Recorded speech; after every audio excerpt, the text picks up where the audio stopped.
रुद्राक्ष की तरफ इशारा करते हुए आराध्या ने कहा, अगर अपने हस्बैंड के बारे में सब कुछ जानना बेवकूफी है तो मैं बेवकूफ हूँ। अगर आपको प्यार करना और आपकी परवाह करना बेवकूफी है तो हाँ, मैं बेवकूफ हूँ। रुद्राक्ष ने हैरानी में अपनी आंखें चौड़ी करके पूछा, तुमने क्या कहा? इससे पहले कि आराध्या जवाब दे पाती, उसे फिर से चक्कर आने लगे। उसने एक हाथ से अपना सिर पकड़कर खुद को स्टेबल करने की कोशिश की। रुद्राक्ष ने उसका हाथ पकड़ने की कोशिश करते हुए कहा, आराध्या। लेकिन इससे पहले कि वो उसके बालों को छू पाता, आराध्या कुछ कदम पीछे हट गई। फिर बेड का एक सिरा पकड़ते हुए आराध्या ने कहा, डोंट टच मी। आप अपने सारे सीक्रेट और रिस्पेक्ट को अपने पास रख सकते हैं, मैं आपको परेशान नहीं करूंगी।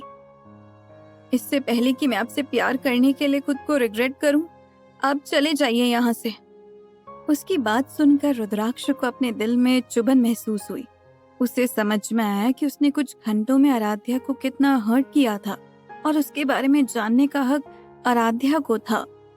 रुद्राक्ष ने उसे समझाते हुए कहा, हम इस बारे में बाद में बात करेंगे, पहले हॉस्पिटल चलते हैं, तुम ठीक नहीं लग रही हो। ये सुनकर आराध्या हंसने लगी, लेकिन इससे पहले कि वो कुछ कहती, वो बेहोश हो गई। जब रुद्राक्ष ने उसे जमीन पर गिरते हुए देखा तो वो जल्दी से उसकी ओर दौड़ा और उसे अपनी बाहों में पकड़ लिया।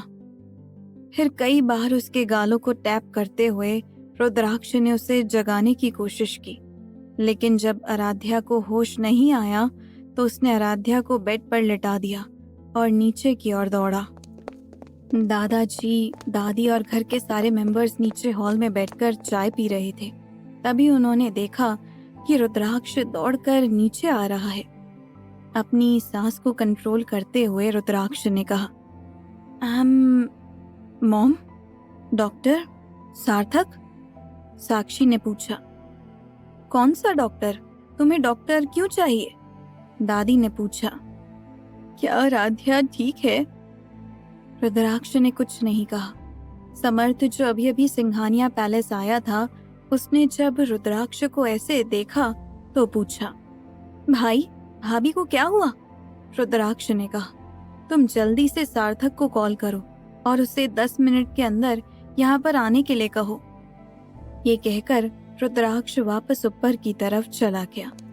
किसी को समझ नहीं आया कि क्या हुआ, इसीलिए दादी और साक्षी रुद्राक्ष के पीछे पीछे ऊपर चली गई, जबकि समर्थ ने सार्थक को कॉल किया।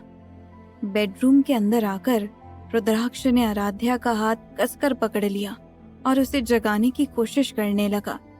जब साक्षी और दादी ऊपर आई तो देखा कि आराध्या बेड पर बेहोश लेटी हुई है। साक्षी जी ने पूछा, उसे क्या हुआ? रुद्राक्ष ने कुछ नहीं कहा और वॉशरूम के अंदर भाग गया। कुछ देर बाद गीले टॉवल के साथ बाहर आया। फिर वो जमीन पर बैठ गया और उस टॉवल से आराध्या का चेहरा साफ करने लगा। रुद्राक्ष को देखकर साक्षी इतना तो समझ गई थी कि जरूर कुछ गड़बड़ है। रुद्राक्ष के पास आकर उन्होंने अपना हाथ उसके कंधे पर रखकर कहा, चिंता मत करो, वो ठीक हो जाएगी। अब तक आशुतोष और दादी जी भी ऊपर आ गए थे। साक्षी ने आशुतोष से कहा, सार्थक को कॉल करके पूछो कि वो कहाँ पहुंचा। आशुतोष ने सिर हिलाया और जल्दी ही सार्थक को कॉल किया। वहीं रुद्राक्ष बिना कुछ कहे आराध्या का चेहरा पहुंच रहा था। आराध्या का चेहरा पीला दिख रहा था। साक्षी ने रुद्राक्ष से कहा, ठीक है बेटा, अब तुम रुक जाओ। रुद्राक्ष ने बहुत धीमी आवाज में कहा, मॉम, ये सब मेरी गलती है। लेकिन साक्षी उसके बिल्कुल पास थी, इसीलिए उन्होंने सुन लिया। साक्षी ने आह भरकर कहा, नहीं, ऐसा नहीं है, तुम शांत हो जाओ। अगर तुम इस तरह टूट जाओगे तो आराध्या की देखभाल कौन करेगा? उसे तुम्हारी जरूरत है। इससे पहले कि रुद्राक्ष कुछ कहता, सार्थक वहां पर आ गया। सार्थक ने जब रुद्राक्ष की हालत देखी तो वो समझ गया कि ये बहुत सीरियस मैटर है। उसने रुद्राक्ष को हटाते हुए कहा, रुद्र, तुम यहाँ से हट जाओ, मुझे भाभी को चेक करने दो। रुद्राक्ष वहां से चुपचाप उठ गया और बेड के दूसरी तरफ चला गया। आराध्या के पास बैठकर सार्थक ने उसकी पल्स चेक की। कुछ देर बाद सार्थक ने कहा, सब कुछ नॉर्मल है, हो सकता है कि भाभी स्ट्रेस की वजह से बेहोश हो गई हो। रुद्राक्ष ने कहा, उसे चक्कर आ रहे थे। सार्थक ने कहा, वो बहुत कमजोर है। रुद्राक्ष ने धमकी भरे लहजे में कहा, ठीक है, लेकिन उसे ठीक से चेक करो। अगर उसे फिर से कुछ हुआ ना तो तुम जिंदा नहीं रहने वाले। ये सुनकर साक्षी ने कहा, रुद्र, तुम अपने दोस्त से इस तरह से कैसे बात कर सकते हो? भूलो मत, वो एक डॉक्टर है और वो आराध्या के इलाज के लिए यहाँ पर आया है। सार्थक पाउट बनाकर साक्षी के गले लगते हुए बोला, वो कल से मुझे धमका रहा है मॉम। साक्षी जी ने उसका सिर थपथपाकर कहा, हाँ बेचारा, तुम चिंता मत करो, आराध्या के होश में आने के बाद मैं रुद्राक्ष को पनिशमेंट जरूर दूंगी। सार्थक ने मुस्कुराते हुए कहा, mom you are the best. Rudraksh ने अपनी आंखें घुमाते हुए कहा, एक बार और चेक करो, क्या हमें उसे फिर से हॉस्पिटल में एडमिट कराना चाहिए? सार्थक ने सिर हिलाकर कहा, इसकी कोई जरूरत नहीं है, वो जल्द ही जाग जाएगी। उसे अभी आराम करने दो और उसे ज्यादा स्ट्रेस मत लेने दो। रुद्राक्ष ने हाँ में सिर हिलाया। तभी साक्षी ने कहा, ठीक है रुद्र, तो फिर तुम आराध्या के पास रहो, हम सब नीचे हैं। इतना कहकर साक्षी जी और बाकी सब कमरे से बाहर निकल गए। उन सबके जाने के बाद रुद्राक्ष आराध्या के पास बैठ गया और उसके हाथ पर किस करते हुए बोला, सॉरी माय लव, मुझे पता है मैंने तुम्हें बहुत हर्ट किया है, लेकिन रुद्राक्ष ने धीमी आवाज में कहा, अगर तुम सच जानने के बाद मुझे छोड़कर चली गई तो? मुझे तुम्हें खोने से डर लगता है और मैं किसी भी कीमत पर तुम्हें खो नहीं सकता। फिर अचानक उसे आराध्या के कन्फेशन के बारे में याद आया और उसके होठों पर मुस्कान आ गई। उसके गालों को सहलाते हुए रुद्राक्ष ने कहा, स्टूपिड गर्ल, तुमने आज पहली बार मुझे अपने प्यार के बारे में कन्फेस किया, वो भी तब जब हम लड़ रहे थे। रुद्राक्ष ने उसके फोरहेड पर किस करते हुए कहा, मैंने हमेशा तुमसे प्यार किया है मिसेस सिंघानिया, और मैं अपनी आखिरी सांस तक सिर्फ तुमसे ही प्यार करूंगा। जब तक आराध्या होश में आई तब तक लगभग आधी रात हो चुकी थी। अपनी आंखें खोलकर आराध्या ने देखा तो रुद्राक्ष फर्श पर बैठा था और उसका सिर बेड के किनारे पर टिका हुआ था और उसने अपने दोनों हाथों से आराध्या के हाथों को पकड़ रखा था। ये देखकर आराध्या ने लंबी सांस भरी। उसके बालों पर हाथ चलाते हुए उसने महसूस किया कि उसने शायद ओवर रिएक्ट किया था। अगर वो उसे कुछ बताना नहीं चाहता तो उसे टाइम देना चाहिए था, जब तक वो पूरी तरह से कन्विंस नहीं हो जाता। आराध्या ने देखा कि रुद्राक्ष बहुत अनकंफर्टेबली सो रहा है, तो उसने धीरे से रुद्राक्ष का कंधा हिलाकर कहा, रुद्र। उसके हिलाने से रुद्राक्ष जाग गया और आराध्या को देखकर उसका हाथ पकड़ते हुए बोला, क्या हुआ? क्या तुम ठीक फील कर रही हो? क्या तुम्हें फिर से चक्कर आ रहे हैं? रुको, मैं अभी सार्थक को कॉल करता हूँ।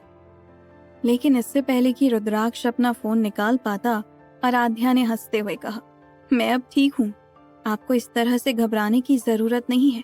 मैंने आपको सिर्फ इसीलिए जगाया क्योंकि मैं चाहती थी कि आप बेड पर सोएं।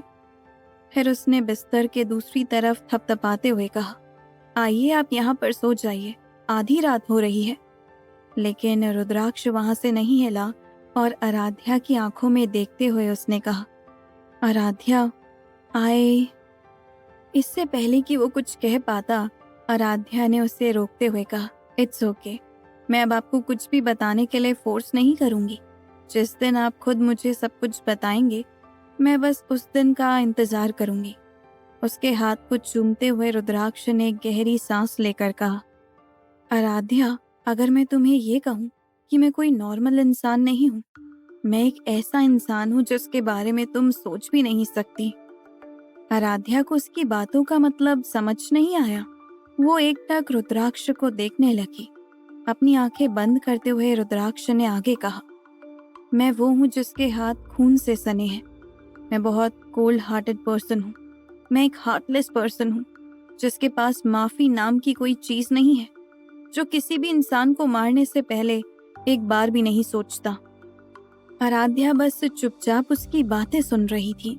फिर अपनी आंखें खोलकर रुद्राक्ष ने एक गहरी सांस लेते हुए कहा, आराध्या, मैं सिर्फ सिंघानिया इंडस्ट्रीज का सीईओ नहीं हूँ, मेरी एक और पहचान है। आराध्या ने पूछा, एक और पहचान मतलब? रुद्राक्ष ने कहा, मैं अंडरवर्ल्ड का लीडर हूँ। फिर रुद्राक्ष ने आराध्या की आंखों में देखते हुए कहा, मैंने कई लोगों को बेरहमी से मार डाला है, मैंने बहुत सारे लोगों को टॉर्चर भी किया है। क्या ये सब सुनने के बाद तुम कुछ कहना चाहोगी? ये सब सुनकर आराध्या ने कुछ नहीं कहा। वो बस हैरान होकर वहीं खड़ी रही। आराध्या को चुप देखकर रुद्राक्ष घबरा गया। उसने अपना सिर नीचे करके कहा, मुझे पता था कि ये जानने के बाद तुम मुझसे नफरत करोगी, but please Aaradhya, don't leave me. I can't live without you. Please don't hate me. I love you Aaradhya and I can't live without you. Please don't leave me. Aaradhya हैरानी से अपनी आंखें बड़ी करके बोली, कौन आपको छोड़कर जा रहा है? मैं आपको क्यों छोड़कर जाऊंगी? मैं कहीं नहीं जा रही। फिर अपने दोनों हाथों से रुद्राक्ष का चेहरा सहलाते हुए कहा, मैं कभी भी आपसे नफरत नहीं कर सकती, समझे आप?